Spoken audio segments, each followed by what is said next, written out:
What is going on, everyone? Welcome into another edition of the 415ers podcast, a podcast that has started off in a very feisty manner, Mark, because we were just having a spirited discussion before we began the podcast. And I want to welcome everyone in, of course.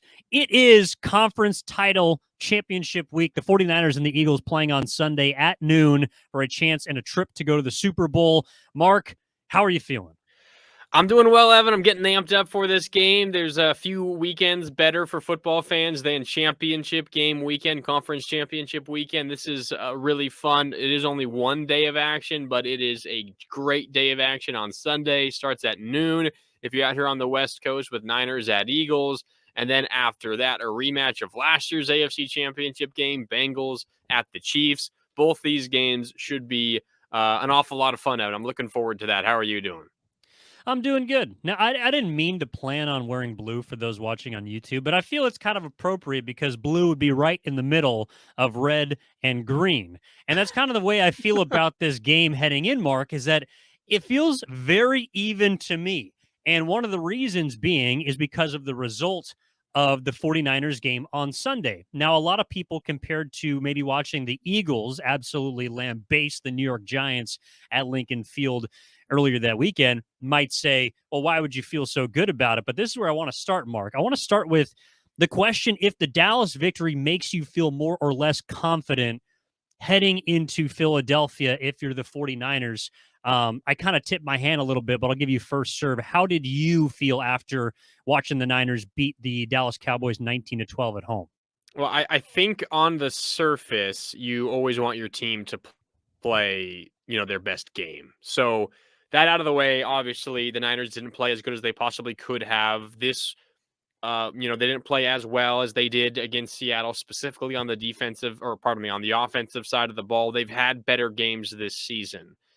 So obviously that out of the way, you wish that your team is just playing great football all around. But Evan, you look at how this team is constructed and you look at they have a rookie 7th round quarterback who hasn't started all season, who's still learning things. Every snap, every throw, every quarter, every game that he plays, he's still learning things. I think there's a very realistic scenario here, Evan, where a game like last weekend against the Cowboys, where it was, you had to grind it out. It was a defensive battle. You had to scratch and claw for every point that you scored. And the result was up in the air really until the final few minutes of that game. I think an experience like that, maybe not for the team as a whole, Evan, because generally this is a pretty experienced group. I mean, almost everyone on this roster that is playing meaningful snaps played meaningful snaps last year when they went to the NFC title game, and a lot of them were here in 2019 into the 2020 postseason when they went all the way to the Super Bowl. But specifically, Evan, for Brock Purdy, I do think the experience against the Cowboys last week is valuable because it proved to him, hey, I do not need to play lights out for us to win. This is what it feels like to win and to eke out a postseason game. And Evan, it shouldn't be a surprise if the Niners win against the Eagles.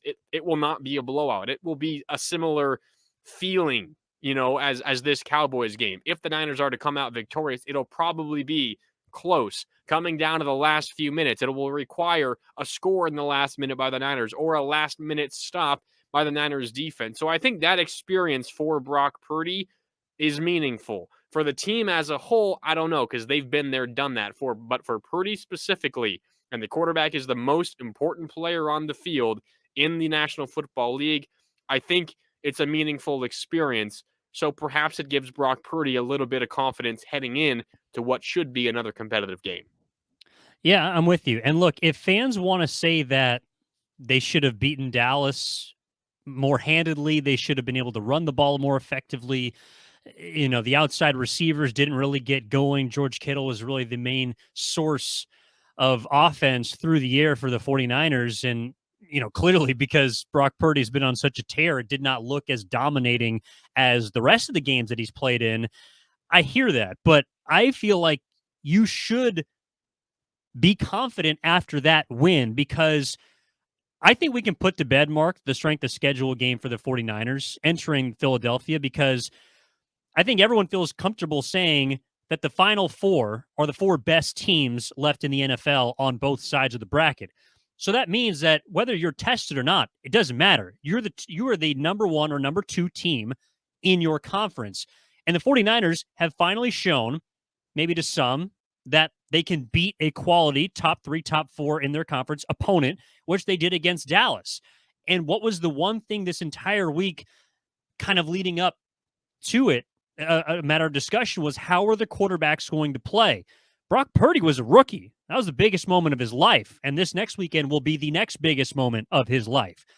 He didn't shy away from the moment, and he didn't fold under pressure the way that we saw Dak Prescott do on the other side.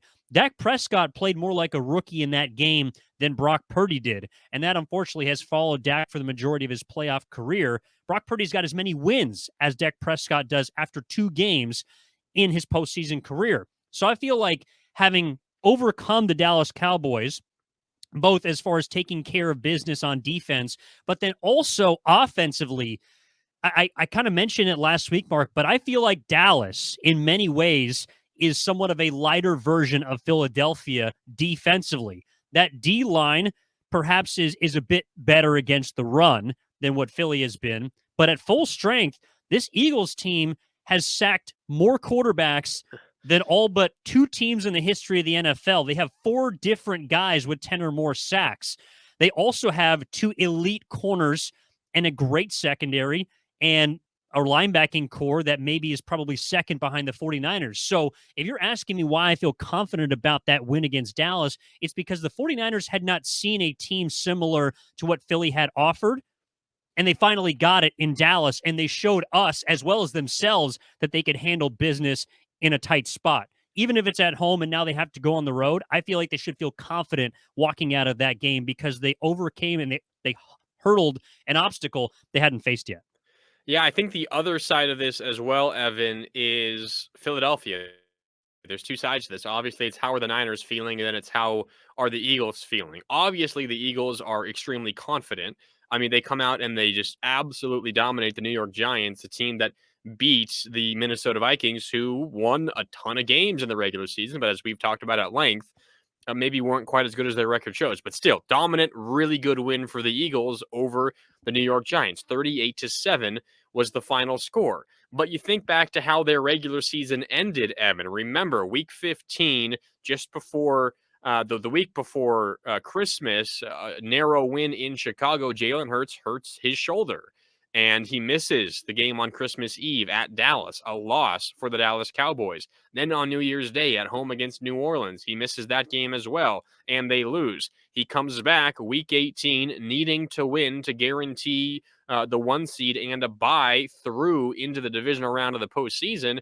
He comes back and they beat those Giants 22-16, but it was a game where the Giants had nothing to gain. So kind of a throwaway game. Jalen Hurts was clearly limited. He only played because there was still something to gain for the Philadelphia Eagles. So, Evan, Yeah. you're looking at over a month the last time this Eagles team really played a game wire to wire that mattered that much. I mean, this game against the Giants in the postseason, of course it mattered, but the game was over at halftime.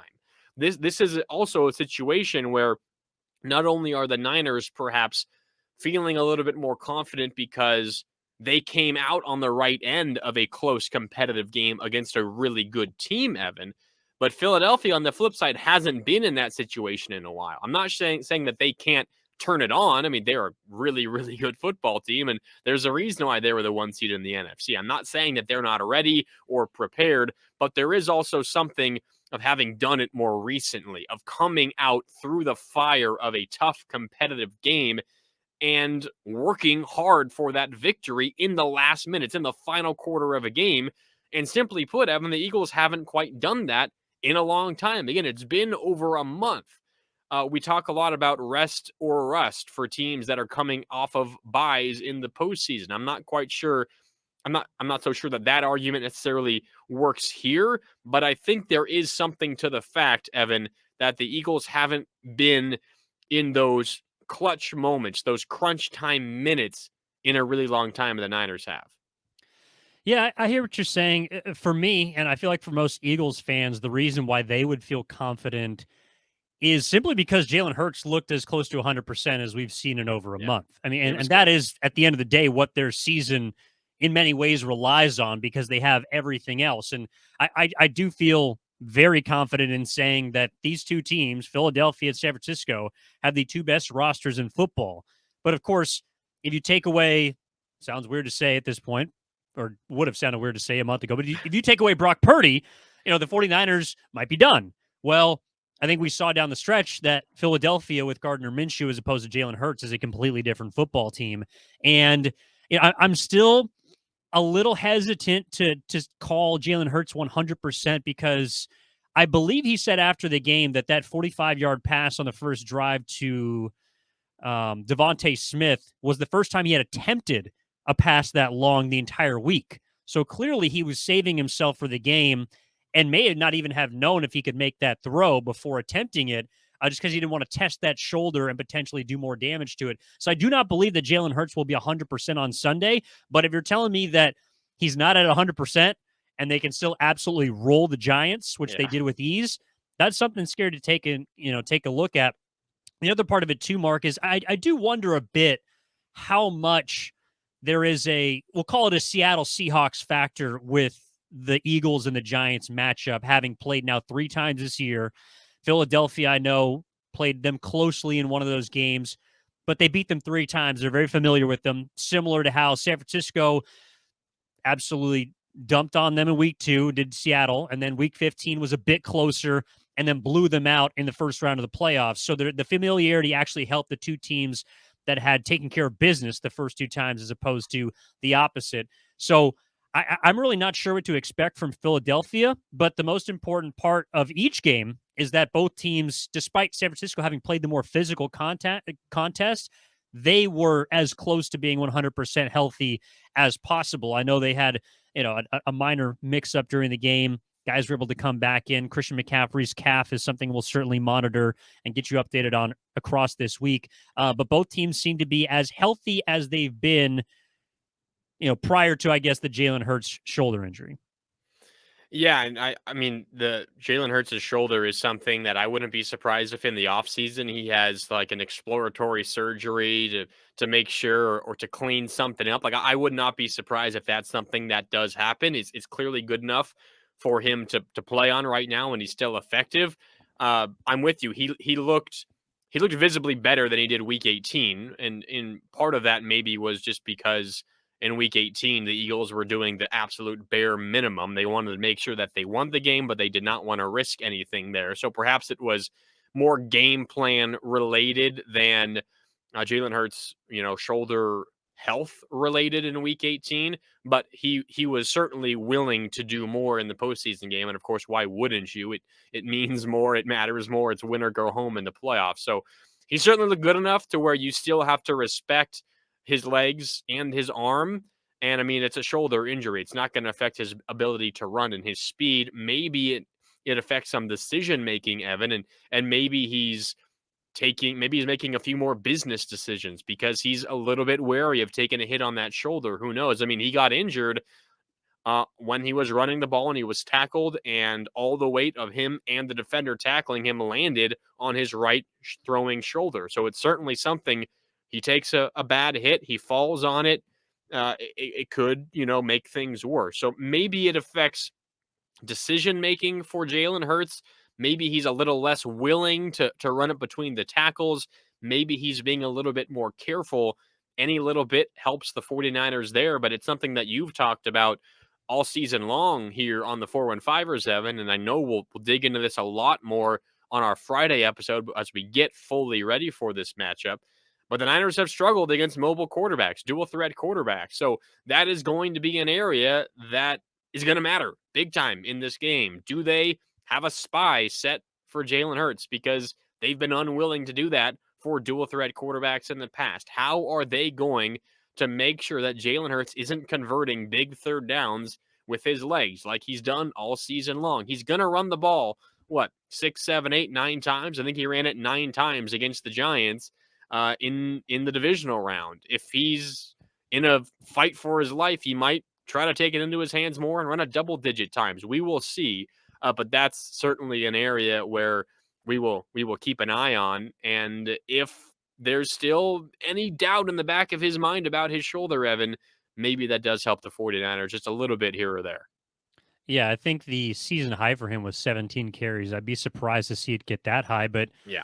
then again, in a game in which your season is on the line, you never know. So that's certainly something we'll be paying attention to. Also, I mean, Dak Prescott, when he took off at times during that game on Sunday against the Niners, proved to be pretty effective with his Yeah. feet. I know there were some people around the press box saying he probably should have looked to run a little bit more, especially after some of his questionable decision making with the football. Well, and you heard what Jerry Jones said about him the week leading up to the game. That I don't think the Niners are going to be able to stop Dak's legs. And I mean, he had that good one run where he almost got into the end zone. I think he Yeah. finished with what, like 15 Well, that was rushing the 4th yards. and 4 prior to his turnover in the red zone, and of course the Pollard injury. But the play that preceded it was a huge play for Yeah. Dallas. So no, it's definitely something to monitor for sure.